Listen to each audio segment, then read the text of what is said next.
Yeah, people in America that aren't aware of the real poverty in the world, and you know the what people like to call the 1%.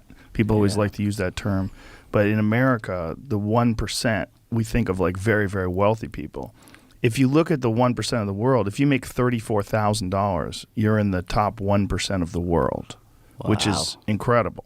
I mean, it's a very small amount of money. It's almost like, I mean, what is 1% in America? What is $34,000 in America technically? Is it lower middle class? Is it lower class? Like, I mean, you're struggling. Yeah, You're struggling in America if you make $34,000 a year. But that is quite a lot of money for like for the rest of the world, and like Nepal specifically.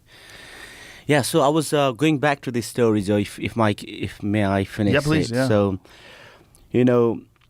what I believe in is making things happen. There's no excuses, right? So, my two brothers were in the Gurkhas, and once they joined the Gurkhas, they were like, you know what? I want my sister and my brother to go to the boarding school. So they sent us to boarding school. And my brothers are like my father. Like my elder brother is 18 and a half years older than me. So wow. So in this school, like we are not allowed to leave the compound. But I really wanted to be like in the Gurkha. So when I was like 15, 16 year old, I used to wake up at 1 o'clock at night. And I used to go like, without permission. I used to run 30 kilometers in the morning before like anybody finds out. And I come and pretend like I'm waking from my bed and I used to, walk with a toothbrush and toothpaste, pretending I have never left the compound. But I had to make it work because I knew that the selection is so tough, And how old were you when you were doing I this? was 16. I started when I was 15, so a year of training And so like you that. just had it in your head, like, listen, I'm going to be in a Gurkha. I'm going to be a Gurkha. I have to get in crazy shape, so I'm going to work out when no one knows. Yeah, because if the teacher would find out that I have left the compound, they in Nepal they beat they beat the hell out of you. So Really? Yeah. And was there any other way that you could train? Is there any? Look, not really, because you start your school. If you stay in the hostel from 7 o'clock in the morning, and you have to have your presence over there, and then you finish around 4 o'clock in the evening. So it's really tight schedule. You study about 14 different subjects. So yeah, there wasn't really way, and many of my friends wouldn't know, and many of my friends wouldn't probably do that. But I knew that I had to push extra, and I had to break that rules and that normal rules and regulation of school to achieve my goal. And in 2003, I managed to join the Gurkhas, and from there, the story goes on.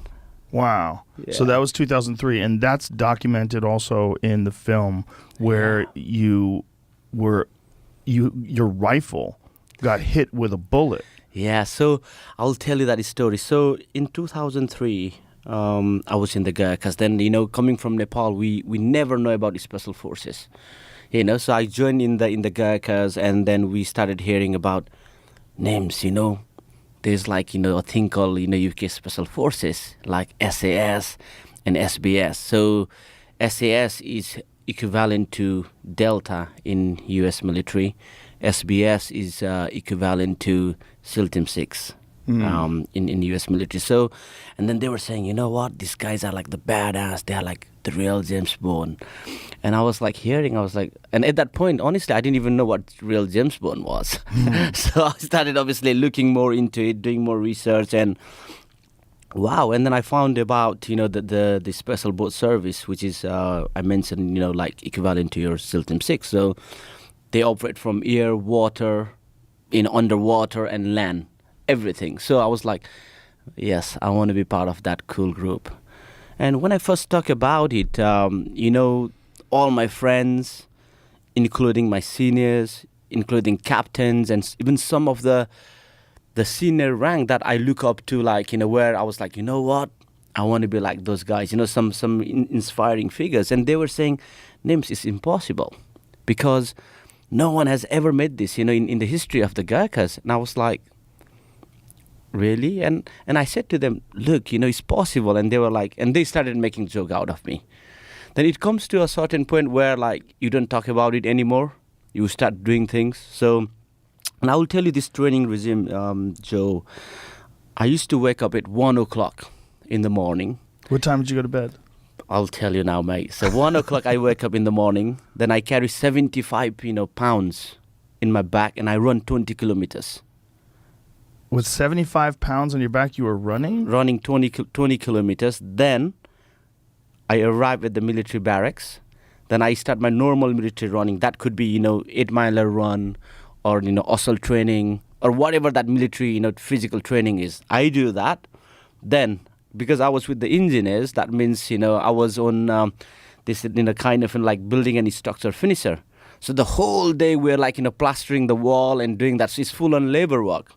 And in the evening, I run that 20 kilometers back again, clean fatigue. So clean fatigue means no burden, but I run that distance back again to my house. Quick food. I go to the gym, and then I cycle 64 kilometers on the push bike. This is one day? One day. And then, look, coming from Nepal, it's a landlocked country. I had never swum. Swimming is my weakest thing.